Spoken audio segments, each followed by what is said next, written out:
ক্বালার রাসূল, রাসূল বলেছেন, এটি শোনার পর সে তার আপাদমস্তককে সারেন্ডার করবে, সে নিজেকে আত্মসমর্পণ করবে।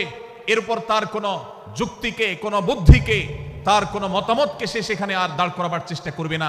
ইমানদারের বৈশিষ্ট্য কোরআন এই শিক্ষা আমাদেরকে দিয়েছে। আল্লাহকে যেরকম আমরা সম্মান করি, আল্লাহ রাসূলকে যেরকম সম্মান করি, ঠিক একইভাবে আমাদেরকে যে সমস্ত মানুষগুলোকে সম্মান করার নির্দেশ করা হয়েছে, ওলামা একরাম রয়েছেন, আমাদের বাবা মা, বয়সে বড়, শিক্ষিত, এবং যারা আমাদের শিক্ষক বৃন্দ আছেন, এভাবে যারা আমাদের সম্মানের পাত্র আছেন, সে মানুষগুলোর সামনে আগ বেড়ে যেন কোনো কিছু না করি। সে আগ বাড়াটা কথার ক্ষেত্রে হতে পারে, চলার ক্ষেত্রে হতে পারে, আচরণের ক্ষেত্রে হতে পারে। এই শিষ্টাচারের শিক্ষা সূরা হুজরাতের প্রথম আয়াতে আমাদেরকে দেওয়া হয়েছে। আমাদের শিশু থেকে নিয়ে কিশোর, যুবক থেকে নিয়ে মধ্যবয়স্ক সকল শ্রেণী মানুষের মধ্যে আজ আদব এবং শিষ্টাচারের ভয়াবহ অভাব আমরা দেখতে পাচ্ছি। আমরা যখনই কোনো সম্মানীয় ব্যক্তির কাছে আমরা থাকব, তাদের কথার উপরে কথা বলা, তাদের সাথে তর্ক করা, তাদের সামনে আগ বেড়ে কথা বলা, এমনকি তারা যখন চলবেন তাদের সামনে সামনে হাঁটা, এই সবগুলো কোরআনের এই শিষ্টাচারের যে শিক্ষা আছে এর পরিপন্থী। প্রিয় নবী সাল্লাল্লাহু আলাইহি সাল্লামের সময়কার একটি ঘটনা, এক ব্যক্তি তার বাবার সাথে হেঁটে যাচ্ছিলেন, বোঝা যাচ্ছিল না যে তাদের মধ্যে বাবাকে সন্তানকে। অনেক সময় বাপ সন্তানের বাহ্যিকভাবে দেখে বোঝা যায় না, এরকম কোনো কোনো ক্ষেত্রে হয়। জিজ্ঞেস করা হলো তাদেরকে, তোমাদের মধ্যে বাবাকে সন্তানকে? বলা হলো যে অমুক বাবা অমুক সন্তান। তখন নির্দেশনা দেওয়া হলো যে সন্তান তার হাঁটা এবং চলার মধ্য দিয়ে এই বিনয়ের প্রকাশ ঘটাতে হবে, আনুগত্যের প্রকাশ ঘটাতে হবে, সম্মান এবং শ্রদ্ধার প্রদর্শন করতে হবে, যার মধ্য দিয়ে বোঝা যায় যে কে সন্তান আর কে বাবা। এর জন্য জিজ্ঞেস করতে না হয়। আজ আমাদের যারা তরুণ আছি, আমরা যুবক আছি, আমরা অনেকেই পশ্চিমা সংস্কৃতি দ্বারা প্রভাবিত হয়ে আমরা শিষ্টাচারের এই গণ্ডি এবং সীমানা পার হয়ে চলে গেছি। আল্লাহ সাল্লামের সাথে আরেকটি শিষ্টাচার শেখানো হয়েছে, তা হলো আল্লাহ রাব্বুল আলামিন আমাদের কণ্ঠকে, আমাদের আওয়াজকে, আমাদের কথাকে নবী সাল্লাল্লাহু আলাইহি সাল্লামের কথার চাইতে যেন আগ বেড়ে না যায়, তার চাইতে যেন উঁচু কণ্ঠে আমরা কথা না বলি, তার চাইতে যেন উচ্চস্বরে কথা না বলি, সেই শিক্ষা দিয়েছেন, সেই শিষ্টাচারের শিক্ষা আমাদেরকে দেওয়া হয়েছে। এই মাহফিলে এখনো শত শত হাজারো মানুষ হয়তো এমন আছেন যারা মায়ের সামনে, বাবার সামনে, বড় ভাইয়ের সামনে, শিক্ষকের সামনে, সিনিয়রদের সামনে, মুরব্বীদের সামনে, ওলামাদের সামনে উচ্চ কণ্ঠে কথা বলেন। প্রিয় ভাইরা আমার, আমরা মুসলমানদের সন্তান, আমরা মুহাম্মদ সাল্লাল্লাহু আলাইহি সাল্লামের উম্মত, আমরা আবু বকর, ওমর, ওসমান, আলী রাদিয়াল্লাহু আজমাইনের অনুসারী, আমরা কোরআনের অনুসারী। কোরআনের অনুসারী কখনো বেয়াদব হতে পারে?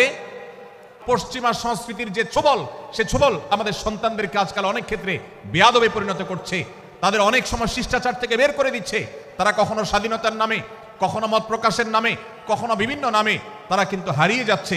আজকের এই বাস্তবতাকে উপলব্ধি করে সূরা হুজরাতের 1 থেকে 5 নম্বর আয়াত এর শিক্ষাকে আমাদের মধ্যে ধারণ করতে হবে।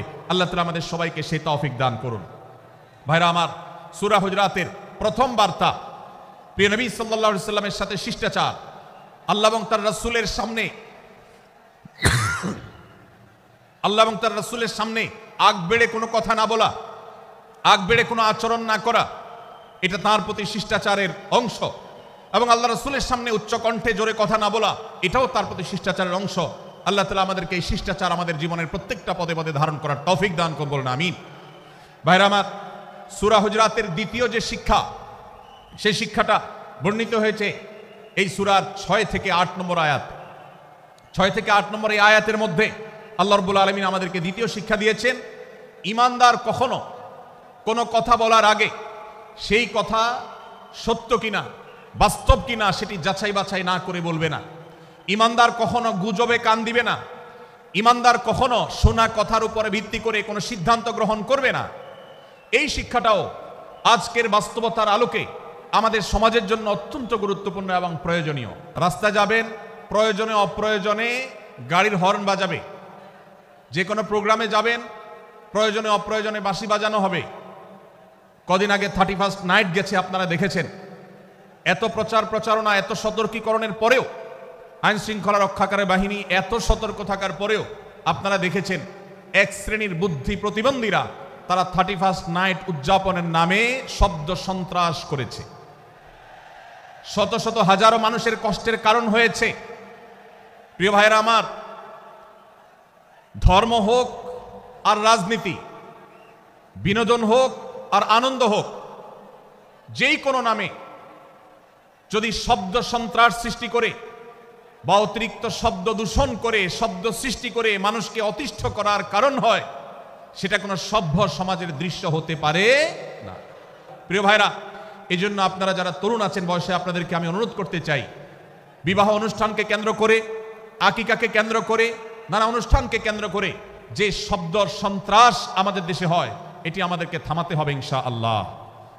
আমরা যদি সবাই সজাগ হয়ে যাই, আমরা যদি সবাই সতর্ক হয়ে সচেতন হই, ইনশাআল্লাহ এই যে শব্দ দিয়ে মানুষকে কষ্ট দেওয়ার অপসংস্কৃতি, বিশেষ করে ভিনদেশি যে অপসংস্কৃতি আমদানি করা হয়েছে, এই অত্যাচার এদেশে থামাতে হবে ইনশাআল্লাহ। আল্লাহ যে শিক্ষা সূরা হুজুরাতের, সেটি হলো আল্লাহ রাব্বুল আলামিন সূরা হুজুরাতের 9 এবং 10 নম্বর আয়াতে ইমানদারদের মধ্যে যদি কখনো মতভিন্নতা, মতপার্থক্য, যে এটা যদি মারামারিতে পরিণত হয়, ইমানদারদের মধ্যে যদি কখনো দুই পক্ষ গন্ডগোল এবং ফাসাদের মধ্যে লিপ্ত হয়ে যাওয়ার মতো দৃশ্যের অবতারণা হয়, তাহলে আমরা যেন আমাদের মুসলমান ভাইদের ঘর পোড়ার মধ্যে আলু পোড়া দিতে না যাই। আমরা যেন আমাদের মুসলমান ভাইদের মধ্যকার বিভেদকে আরো বৃদ্ধি করতে সহায়তা না করি। আমরা যেন মীমাংসার পথ অবলম্বন করি। আমরা যেন তাদের মধ্যকার সম্পর্কের যে অবনতি হয়েছে সেটাকে দূর করবার চেষ্টা করি। আল্লাহ রাব্বুল আলামিন এই নির্দেশ দিতে গিয়ে বলেছেন, ওয়া ইন তাইফাতানি মিনাল মুমিনিনা ইকতাতালু, যদি ইমানদারদের দুটি দল, দুটি গ্রুপ নিজেদের মধ্যে মারামারিতে লিপ্ত হয়ে যায়, ফাসলিহু বাইনাহুমা, তাহলে তোমরা সেই বিবাদমান দুটি দলকে মীমাংসা করবার চেষ্টা করবে। আজ আমাদের মধ্যে এরকম বহু বিষয়কে কেন্দ্র করে মুসলমানদের মধ্যে অনেক সময় মুখোমুখি অবস্থান আমরা দেখতে পাই, যা দুর্ভাগ্যজনক। জাগতিক বিষয়ে যেমন হয়, ধর্মের নামে, ইসলামের নামে আজ আমরা হাজার হাজার টুকরা হয়েছি। আজ গোটা বিশ্বে আমাদের মুসলমানদের যে অবস্থান দুর্বল হয়েছে, এর অন্যতম প্রধান কারণ হলো আমাদের অনৈক্য।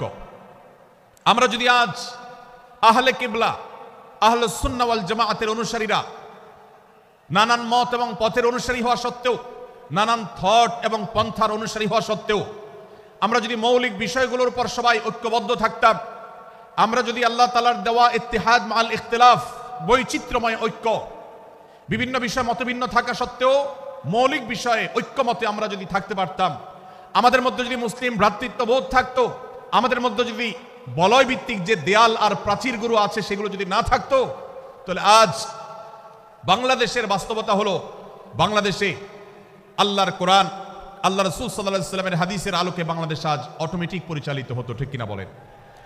আমরা যদি আজ ঐক্যবদ্ধ থাকতাম, তাহলে এদেশের হাতে গোনা যাবে এরকম স্বল্প সংখ্যক নাস্তিকেরা, ইসলাম এবং মুসলমানদের শত্রুরা, তারা আমাদেরকে নিয়ে তারা আজ যে খেলা খেলছে, আমাদেরকে যে তারা শাসন করছে, আমাদেরকে যে তারা তাদের অধীনস্থ করে রাখছে, আমাদের উপরে যে আজ ভিনদেশি কালচার চাপিয়ে দিচ্ছে, আমাদের উপরে তারা যে আজ কর্তৃত্ব করছে, আমাদেরকে আজ টুকরা টুকরা করছে, এই দুঃসাহস তারা কোনোদিন দেখাতে পারতো না যদি আমরা ঐক্যবদ্ধ থাকতাম। ভাইরা আমার, এই জন্য আমরা সব বিষয়ে সবাই একমত হব না। আজকের এই মাহফিলে যত মানুষ এসেছেন সবাই সব বিষয়ে একমত নন।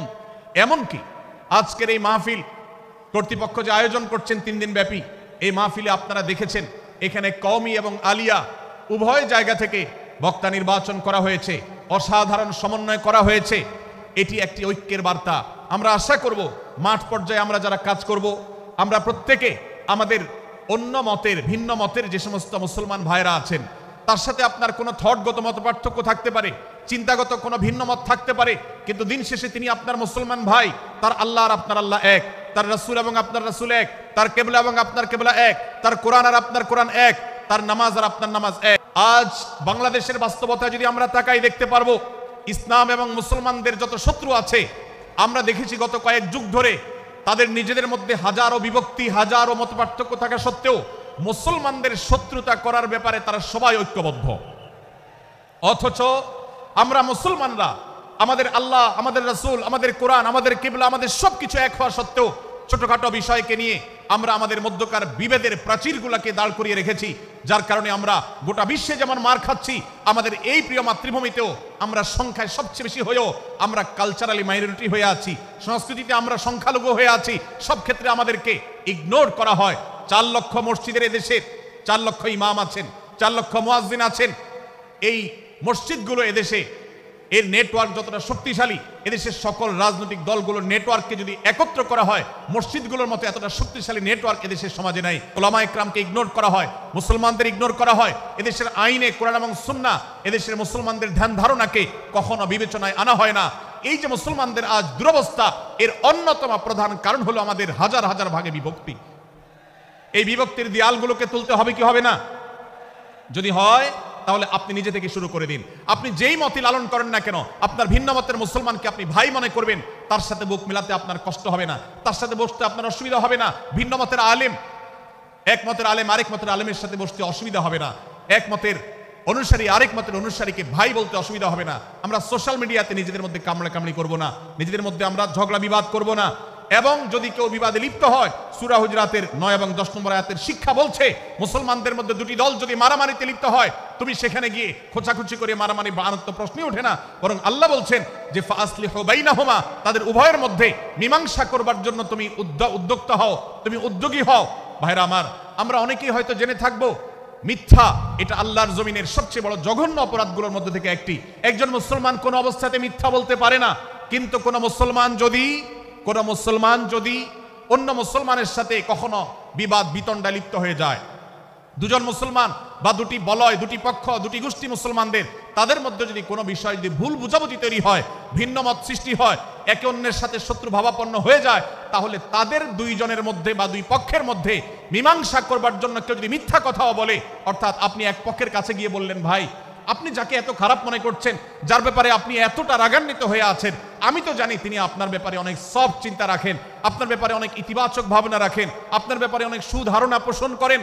আপনি যদি একজন মুসলমানের কাছে গিয়ে, এক পক্ষের কাছে গিয়ে যদি এই কথাটা বলেন, বাস্তবে তিনি যদি এটা নাও বলেন, তারপরেও আপনি যদি এই মিথ্যা কথা বলেন, এই মিথ্যা এটা শুধু জায়েজ নয়, বরং এই মিথ্যাটা এর মাধ্যমে আপনি যে তাদের পরস্পরের সম্পর্ককে ভালো করার চেষ্টা করেছেন, এর মাধ্যমে আপনি আল্লাহর কাছে নেকি এবং সওয়াব পাবেন ইনশাআল্লাহ।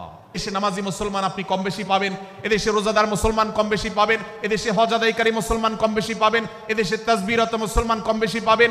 কিন্তু এদেশে আচার আচরণ, কাজ কারবার, আখলাক এবং বান্দার হক এবং অধিকার, অন্যের অধিকার সংশ্লিষ্ট বিষয়ে সচেতন মুসলমান আপনি খুব বেশি পাবেন না। আর এই জন্যই আমাদের জান্নাতের পথে অনেক বড় অন্তরায় হয়ে আছে। আজ আমাদের চরিত্রগুলো নষ্ট হয়ে গেছে। আমরা নামে মুসলমান, আমরা চগলখড়ি করি, আমরা নামে মুসলমান, দুইজনের মধ্যে গন্ডগোল সৃষ্টি করে দেই। গন্ডগোল আগে থেকে সৃষ্টি থাকলে সেটাকে বাড়াবার চেষ্টা করি। আমরা নামে মুসলমান, আমাদের শিষ্টাচার নাই, আদব নাই, লেহাজ নাই। এই জন্য সূরা হুজরাতের প্রতিটি আয়াত আমাদেরকে শিক্ষা দেয়। আল্লাহ তাআলা আমাদের সকলকে এই শিক্ষাগুলো আজকের এই মাহফিল থেকে আমাদের বুকের ভেতরে পরম যত্ন সহকারে নিয়ে যাওয়ার এবং আমাদের জীবনকে পরিবর্তন করার তৌফিক দান করুন। চুরি করা হারাম জানি, আমরা ডাকাতি করা হারাম জানি, আমরা মাদক সেবন করা হারাম জানি, আমরা নামাজ ত্যাগ করা হারাম জানি। এই সমস্ত হারাম থেকে আমরা অনেকেই বেঁচে থাকি। কিন্তু আমি আমার মুসলমান ভাইয়ের চরিত্র হনন করছি, শুধুমাত্র সাধারণ জীবনযাত্রার ক্ষেত্রে করছি তা নয়, এমনকি ধর্মের নামে, ইসলাম প্রচারের নামে, দাওয়াতের নামে আমরা আমাদের প্রতিপক্ষ মুসলমান ভাইকে নিয়ে অনেক সময় ব্যঙ্গ বিদ্রুপ করি, হাসাহাসি করি, তাকে ছোট করি, তাচ্ছিল্য করি, হেয় করি, তার সম্মানহানি করি। আমরা জানি না আমাদের প্রিয় নবী সাল্লাল্লাহু আলাইহি ওয়াসাল্লাম এর একটা হাদিস আমাদের সামনে রয়েছে, সহিহ মুসলিমে বর্ণিত হয়েছে। নবী করিম সাল্লাল্লাহু আলাইহি ওয়াসাল্লামের এই হাদিস আজ সবচেয়ে অসহায় হাদিস। অসহায় হাদিস এজন্য বললাম যে আজকের এই হাদিসের উপরে কেউ আমল করে না, এই হাদিসটাকে কেউ পাত্তা দেয় না, এই হাদিসকে কেউ গুরুত্ব দেয় না। অথচ এই হাদিস প্রত্যেক মুসলমানের বুকে বুকে ঝুলিয়ে রাখা দরকার। এই হাদিস আমাদের ঘরে ঘরে ঝুলানো দরকার। এই হাদিস আমাদের অফিসগুলোতে শোভা পাওয়া দরকার। এই হাদিস আমাদের জীবনে বাস্তবায়ন হওয়া দরকার। নবী করিম সাল্লাল্লাহু আলাইহি ওয়াসাল্লাম সেই হাদিস বর্ণনা করেছেন। আবু হুরায়রা রাদিয়াল্লাহু তাআলা আনহু তিনি বলেছেন, লা তাহাসাদু, লা তাহাসাদু, হে মুসলমানরা, তোমরা কেউ কাউকে কখনো হিংসা করবে না, কেউ কাউকে হিংসা করবে না। আমাদের মধ্যে হিংসা আছে না নাই? হিংসা আছে না নাই? এরপরেও আমরা দেখেছি যে আমরা যারা ইসলামের দাওয়াতের কথা বলি, কোরআন হাদিসের কথা বলি, তারাও দেখা যায় সোশ্যাল মিডিয়াতে, ফেসবুকে একদল মুসলমান অন্য দলে মুসলমানদেরকে নানা বাজে উক্তি দিয়ে ডাকাডাকি করে, বিকৃত নামে ডাকে, বিকৃত উপাধি দেয়, খারাপ কথা বলে, অমুকের দালাল তমুকের দালাল ইত্যাদি ধারণা করে কথা বলে। এই কাজগুলো হারাম, এগুলো আমরা কখনো করব না। 5 নম্বর যে শিক্ষা আছে সূরা হুজুরাতে, সেটা হলো 12 নম্বর আয়াতে। আল্লাহ রাব্বুল আলামিন এখানে কুধারণা করাকে হারাম করেছেন, মন্দ ধারণা করতে আল্লাহ তাআলা নিষেধ করেছেন এবং গীবত করতে, পেছনে লাগতে নিষেধ করেছেন। ভাইরা আমার, এই একটি আয়াত অর্থাৎ সূরা হুজুরাতের 12 নম্বর আয়াত, এই আয়াতটি শিক্ষা ধারণ করে যদি আমরা আমাদেরকে শুধরাতে পারি, সংশোধন করতে পারি, তাহলে ইসলামের মেইন যে কাজগুলো আছে, ঈমানকে বিশুদ্ধ করা এবং শিরক মুক্ত ঈমান আনা, 5 ওয়াক্ত নামাজ পড়ার পর, বান্দার হক আদায়ের পর, এই আয়াতটির পর আমল করলে আপনার জান্নাতে যাওয়ার সবচেয়ে বড় বাধা দূর হয়ে যাবে ইনশাআল্লাহ। ভাইরা আমার, যে আয়াতে আল্লাহ তাআলা আমাদেরকে কারো প্রতি মন্দ ধারণা করতে নিষেধ করেছেন, গীবত করতে নিষেধ করেছেন, কারো পেছনে লাগালাই করতে নিষেধ করেছেন, সে আয়াতে আল্লাহ রাব্বুল আলামিন বলেছেন, ইয়া আইয়ুহাল্লাযীনা আমানু ইজতানিবু কাসীরাম মিনায-যান, হে ঈমানদারেরা, হে মুসলমানরা, তোমরা কারোর প্রতি ধারণা, মন্দ ধারণা তোমরা করো না, এটা থেকে বিরত থাকো। অনেক ধারণা অর্থাৎ মন্দ ধারণা, এটা গুনাহ, এটা থেকে বিরত থাকো। ইন্না বা'দায-যান্নি ইসম, কারণ কিছু কিছু ধারণা অর্থাৎ যেগুলো মানুষের সম্পর্কে কোনো তথ্য উপাত্ত ছাড়া নিছক ধারণা প্রসূত মন্দ ধারণা করা হয়, সেগুলো গুনাহের কারণ। পারে খারাপ ধারণা করা, অমুক অমুকের দালাল, তমুক তমুকের দালাল, কোনো তথ্য উপাত্ত ভিত্তি প্রমাণ ছাড়া নিছক ধারণার উপর ভিত্তি করে অন্য মুসলমান ভাইকে আমি এরকম নানা তকমা দিয়ে আমরা কবিরা গুনাহে লিপ্ত হচ্ছি। আমরা এই বদ ধারণা করা, মন্দ ধারণা করা যে কবিরা গুনাহ অনেকে জানি না, অনেকে অনেকের পেছনে লাগছি, অনেকের ওয়াজ শুনছি দোষ বাইর করার জন্য, স্ট্যাটাস পড়ছি ভুল বাইর করার জন্য। এই যে মানুষের পেছনে লাগা, এটা আল্লাহ তাআলা নিষেধ করেছেন, ওয়ালা তাজাসসু, তোমরা কেউ কারোর ছিদ্র অন্বেষণ করার, দোষ আবিষ্কার করার চেষ্টা করবে না, এবং ওয়ালা ইয়াগতাব বা'দুকুম বা'দা, কেউ কারোর গীবত শিকায়াত করবে না। এই আয়াতে আমাদেরকে কেউ কারোর পেছনে পরনিন্দা করতে নিষেধ করেছেন। ইসলাম বলে আমরা মানুষের সামনে মানুষের ভুলের কথাগুলো বলবো বিনয়ের সাথে, যাতে তিনি সংশোধিত হন, আর তার পেছনে প্রশংসা করব। আমরা করি উল্টা, আমরা মানুষের সামনে এসে মানুষের প্রশংসা করি আর তার পেছনে গিয়ে তার দুর্নাম করি। ইসলামকে যদি আমরা মানতাম, সমাজটা সুন্দর হয়ে যেত। আমরা যদি সামনে কারোর দোষ বলতাম তাহলে তিনি সংশোধিত হতেন, আর পেছনে যদি গুণ বলতাম তাহলে তিনি ভালো সেখান থেকে শিক্ষা গ্রহণ করতেন। সূরা হুজরাতের 6 নম্বর শিক্ষা 13 নম্বর আয়াতে আল্লাহ তাআলা বলেছেন যে আমাদের সবার গোড়া কোত্থেকে এসেছে, আমাদের গর্বের কোনো বাহ্যিক কারণ নাই তাকওয়া ছাড়া। আল্লাহ বলেছেন, ইয়া আইয়ুহান নাস ইন্না খালাকনাকুম মিন যাকারিন ওয়া উনসা, হে মানুষ সকল, তোমাদেরকে আমি মানুষ, নারী এবং পুরুষ, আদম এবং হাওয়া থেকে সৃষ্টি করেছি। ওয়াজআলনাকুম শুউবান ওয়া ক্বাবাইলা লিতাআরাফু, বিভিন্ন গোত্রে তোমাদেরকে আমি বিভক্ত করেছি পরিচয়ের জানার জন্য, সুবিধা শুধুমাত্র। আর আল্লাহ বলেছেন শেষে, ইন্নাল্লাহা আলিমুন খাবীর, তোমরা কি করো আল্লাহ জানে। অতএব আমাদের কারোর উপর কারো কোনো শ্রেষ্ঠত্ব নেই তাকওয়া ছাড়া। আল্লাহ বলেছেন, ইন্না আকরামাকুম ইনদাল্লাহি আতকাকুম, আমাদের মধ্যে সবচেয়ে মর্যাদাবান হবে তিনি যার মধ্যে তাকওয়া সবচেয়ে বেশি হবে। আমাদের কোনো বংশগত গৌরব, কোনো অঞ্চলগত গৌরব, অন্য কোনো গৌরব আমাদের থাকবে না, শুধু তাকওয়ার গৌরব আমাদের থাকতে পারে। সেটাও গর্ব, নিষিদ্ধ গর্ব বা অহংকারের মতো নয়, বরং সেটা আমাদের বিনয়ের জায়গা। সর্বশেষ 7 নম্বর যে শিক্ষা সূরা হুজরাতের রয়েছে, সেটা 14 এবং 14 থেকে 18 নম্বর আয়াতে আল্লাহ তাআলা ঈমান এবং ইসলামের চিহ্ন উল্লেখ করেছেন। যে 6টা শিক্ষা উল্লেখ করা হয়েছে, এর আলোকে মুসলমানকে, মুনাফিককে সেটা নিরূপণ হবে। এজন্য আল্লাহ তাআলা শেষে এটি উল্লেখ করেছেন। এই 7টি শিক্ষাকে ধারণ করে আমরা আমাদেরকে ভালো মুসলমান হিসেবে গড়ে তোলার চেষ্টা করব, আমাদের জীবনকে সাজাবার চেষ্টা করব। আল্লাহ তাআলা আমাদের সবাইকে তৌফিক দান করুন। আমি আবারও এক নজরে বলে শেষ করছি, সূরা হুজরাত কোরআনে কারীমের 26তম পারার একটি সূরা, 49 নম্বর সূরা, কোরআনের 18টি আয়াতের আছে। প্রথম থেকে 5 নম্বর আয়াত পর্যন্ত আল্লাহ রাসূলের সাথে আদব লেহাজ বজায় রাখা, শিষ্টাচার মেনটেন করা এবং সম্মানীয় ব্যক্তিদের সাথেও এখান থেকে আমরা শিক্ষা নিয়ে আদব লেহাজ বজায় রাখা, তাদের সামনে আগ বেড়ে কথা না বলা, আগ বেড়ে কাজ না করা, উচ্চকণ্ঠে কথা না বলা।